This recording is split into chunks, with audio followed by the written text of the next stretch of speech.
Donc nous sommes actuellement sur l'échafaudage et donc je voulais vous montrer plus précisément un peu les techniques de restauration que nous allons faire sur le clocher de l'église Saint-Emerlande.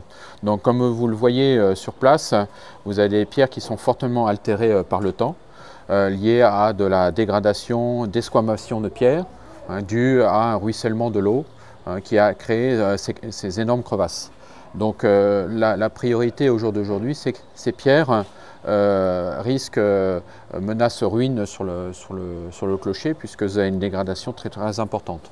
Donc l'idée en fait c'est de notre intervention, c'est de remplacer la totalité de ces pierres qui sont fortement dégradées en prenant une technique de refouillement dans la masse et on remet une pierre identique à celle-là. Donc ce qu'il faut savoir, c'est que ces pierres-là proviennent des carrières de Bagneux ou de Clamart. Donc ce sont des pierres qui étaient extraites à proximité du chantier.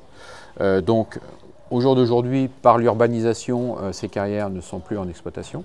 Elles ont été fermées pour les dernières en 1920. Et donc on va chercher des pierres qui se trouvent dans l'Oise, le bassin de l'Oise, de toute façon c'est toujours le bassin parisien, qui sont en capillarité, en dureté proche de celles qui sont actuellement sur place. Donc ce sont des pierres qui proviennent de Saint-Maximin, qui se situe à côté de Chantilly.